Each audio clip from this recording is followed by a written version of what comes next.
Y ahora les vamos a hablar de paz, de esos diálogos que se vienen hablando hace muchas décadas y que han tenido avances muy significativos.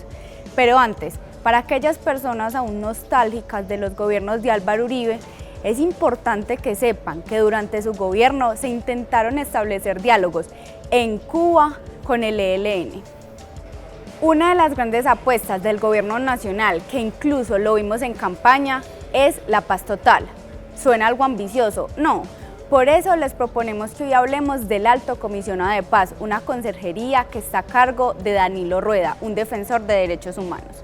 ¿Pero a qué se refieren cuando nos hablan de paz total? ¿Será que quieren darle 800.000 pesos mensuales a esos vagos? ¿O será que en serio es una apuesta para llevar tranquilidad a esos territorios y a esas personas que han sufrido durante tantos años el conflicto armado? Según el Alto Comisionado, la paz total, entre muchas cosas, busca entablar diálogos no solo con grupos guerrilleros como el ELN, sino también con otros grupos armados como el Clan del Golfo.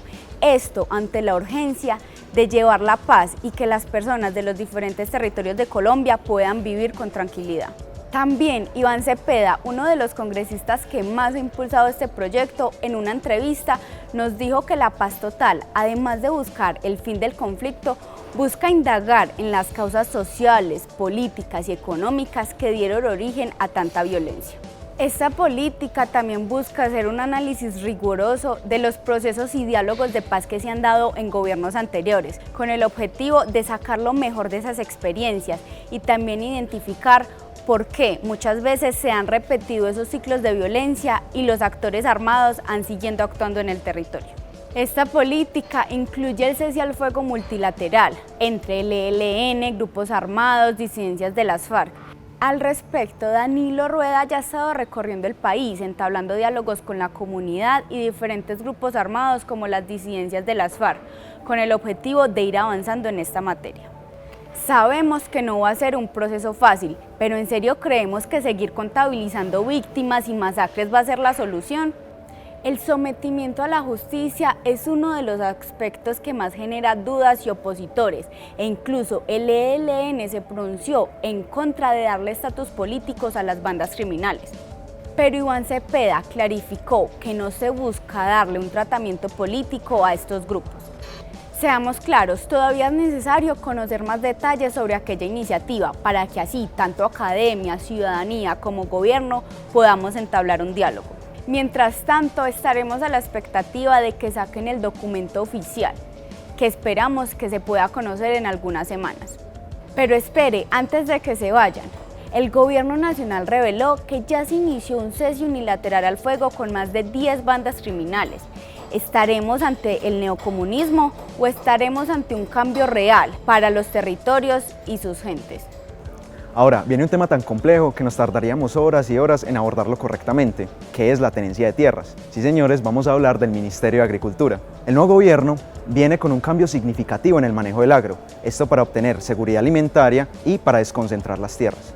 De esta tarea está encargada la nueva ministra Cecilia López, una economista de los Andes con amplia trayectoria en el sector público.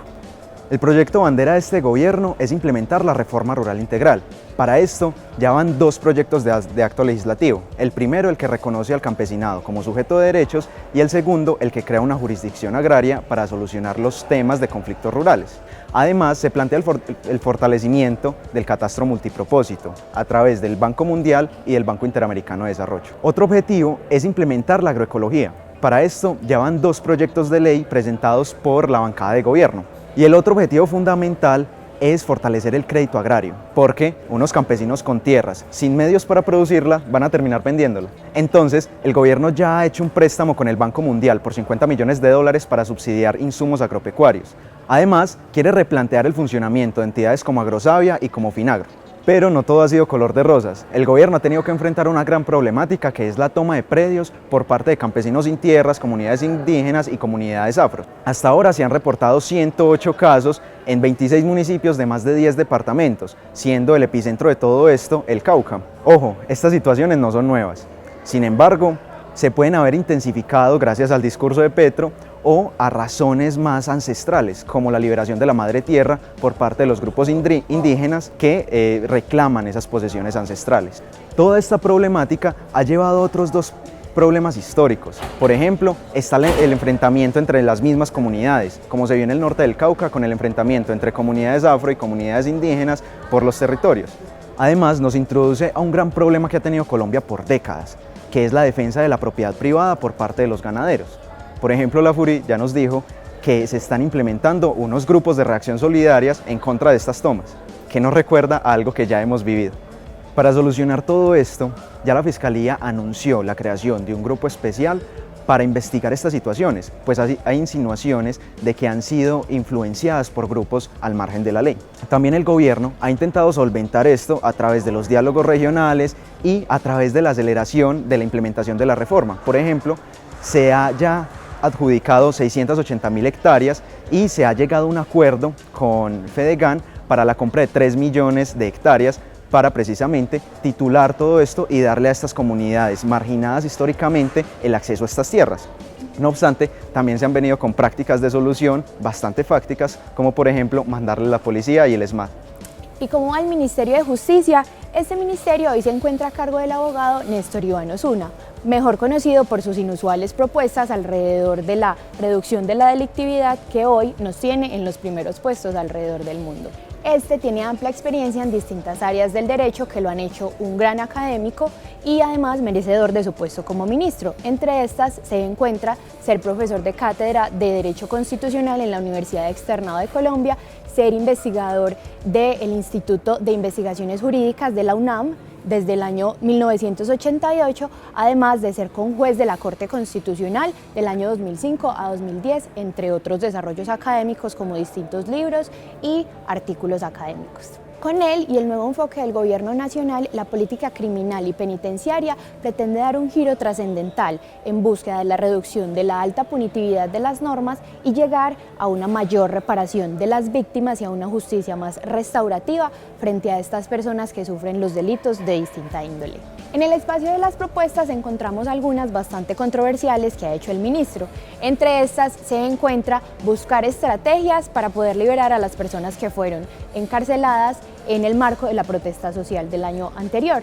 También se encuentra una bastante grande en la que se establece que los ladrones de celulares devuelvan estos implementos a la persona que fue víctima del robo y luego durante 6 meses les paguen una especie de indemnización para que estos no tengan que ir a la cárcel y asimismo no se ahonde en el hacinamiento del país.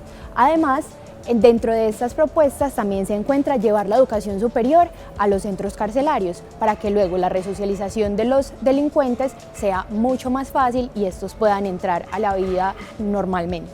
Y por último, y quizá una de las más complejas de la última semana, fue que propuso que las personas que han realizado actos violentos durante las protestas no sean procesados por concierto para delinquir ni por terrorismo. Este es quizá uno de los ministros que más ampolla ha levantado en la esfera pública a nivel nacional, debido a sus propuestas poco inusuales que buscan alejarse del establecimiento único de penas para las personas que van a ser presas y más bien enfocarse hacia otros medios de reparación en búsqueda de la paz total, bandera primordial del actual gobierno. ¿Será esto lo necesario para mejorar los altos índices de criminalidad y hacinamiento que hay en el país? ¿Funcionarán las ideas del ministro y el gobierno aplicadas a las complejas dinámicas de Colombia? Son muchos los interrogantes que quedan a partir de este gobierno y las nuevas dinámicas que pretende plantear, además de que pretende priorizar la vida y la dignidad humana sobre las complejas dinámicas que se han dado a lo largo de la historia en nuestro país. Ahora, uno de los ministerios más prometedores para el gobierno Petro es el Ministerio de Relaciones Exteriores, en donde se promete un giro de 180 grados en relación a la anterior política exterior del gobierno Duque. Me hago la pregunta, ¿será que tendremos por fin un servicio consular decente o seguirá siendo un método para pagar las cuotas políticas? El encargado de este ministerio es Álvaro Leiva Durán, abogado y economista de corte conservador, ministro de Minas del gobierno de Belisario Betancur, ex representante a la Cámara, ex senador y constituyente del 91. También tiene amplia experiencia en lo que concierne a procesos de paz en Colombia. es un gran contraste en comparación a los anteriores cancilleres de Duque, que carecían de cualquier formación diplomática. Los objetivos de la Cancillería son claros: la consecución de una paz total y duradera, la lucha por la preservación del medio ambiente y el restablecimiento de las relaciones con Venezuela. Quizás en el aspecto en el que más se ha avanzado es en el restablecimiento de las relaciones con Venezuela, en donde se reabrió una embajada ante el gobierno de Maduro, reconociéndolo, en donde se devolvió el control de monómeros colombo-venezolanos, permitiendo la entrada de nuevo de fertilizantes para el campo, y donde se reabrió la frontera vehicular por los pasos fronterizos.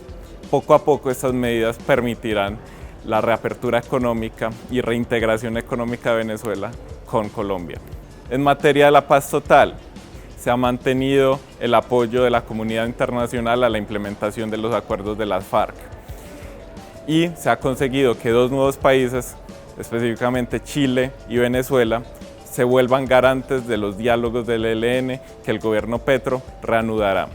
En lo que concierne al medio ambiente, se concertó la donación de 2 helicópteros Black Hawk para la defensa y protección de la Amazonía colombiana.